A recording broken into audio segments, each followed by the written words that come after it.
Hello everyone, welcome back to another day of the challenge. So, I'll quickly start the challenge for today. My first phrase is it moral to sacrifice one for many?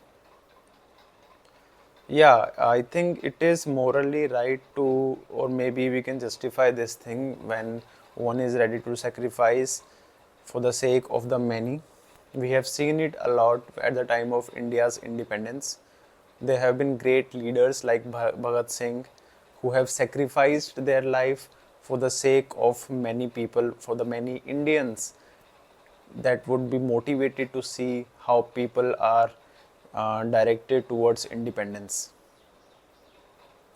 So, but this sacrifice should be the person's choice and it should not be to set an example by a higher authority. Let's say if you want to set a good example in the whole audience, that particular habit is not good, like drinking alcohol for the society is not good, you would pick one person who is alcoholist hardcore and you would kill him in front of everyone because he was having alcohol.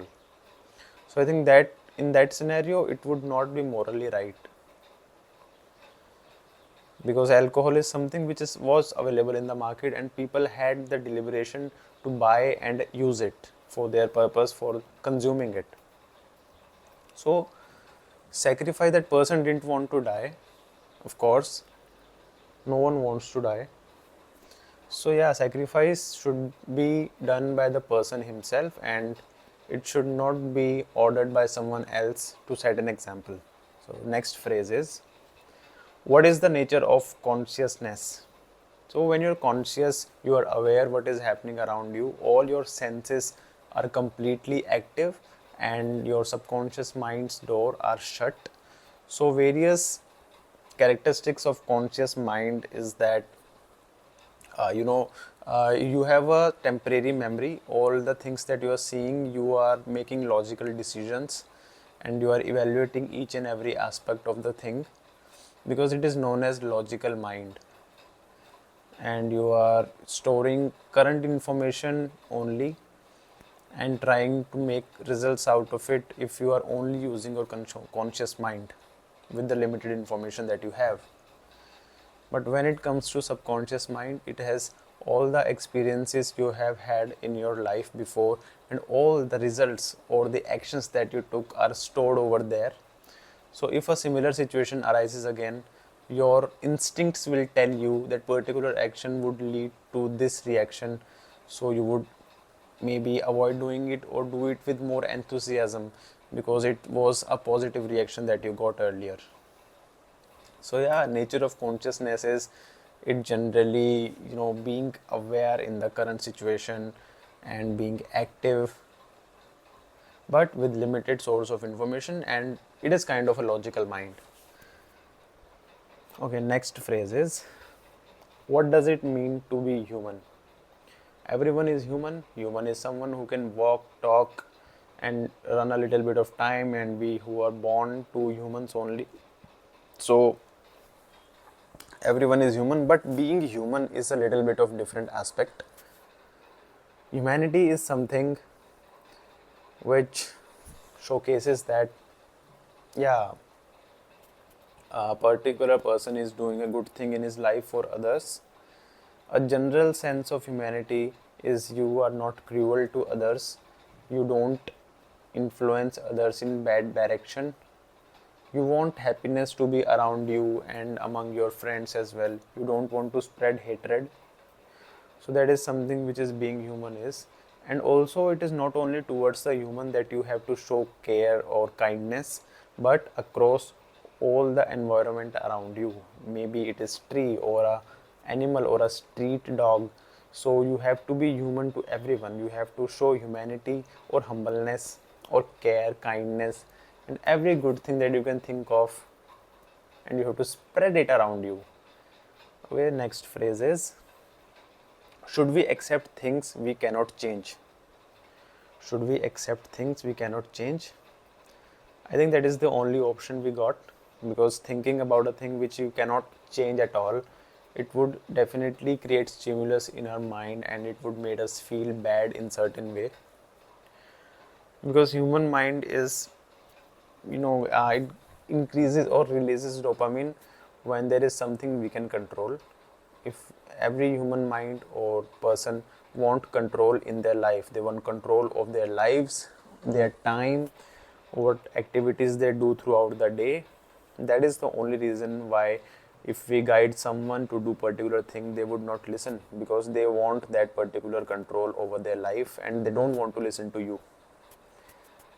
So having said that, if there is something which we cannot change, we want sun to rise in the morning at 12 p.m. maybe, because that is the time we get up and not before that. So we want full calmness around the environment, so that if sun is not getting up, people will not get up early in the morning, and there would be no noise around you of bikes going on or anyone screaming in the street. So that is there. So you have to accept things as it is, as you cannot change them. You have to mold your life or your lifestyle in such a way that it fit into that environment which you cannot change. Okay, next phrase is, can we have true equality without sacrificing individual excellence? No, we cannot have true equality. We will have to sacrifice individual excellence.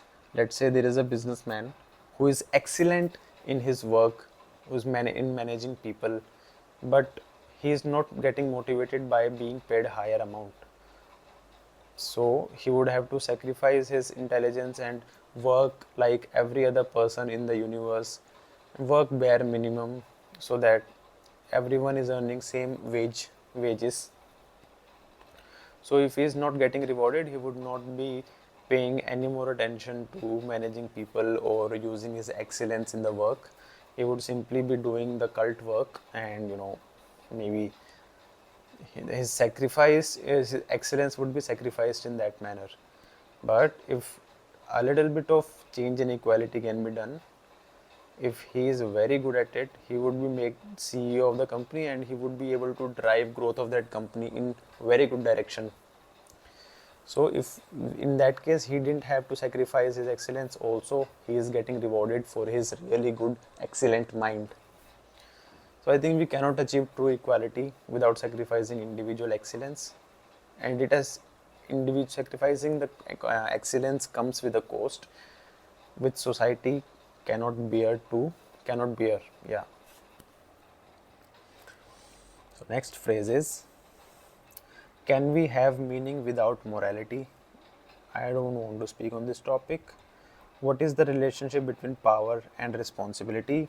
Great power comes with great responsibility. I think I have done this before. This is very famous dialogue from the movie of Spider-Man.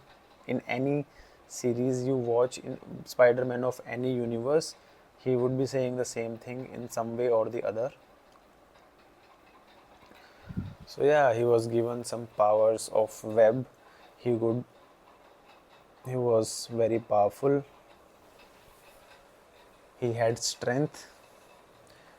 That is kind of power that he have got. He was also bullied by everyone around him, but when he got the power, he didn't use it for bad or punishing his bullies.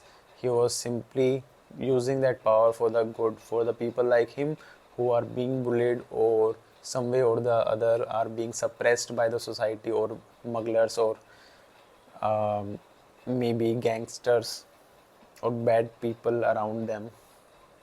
So yeah, he took it as a responsibility for the whole society and not converted his power into greediness. Otherwise, he was being bullied, so he could have become a monster like others. But he chose to help the society and take the responsibility of it in a good manner. So yeah, I think that is all for today.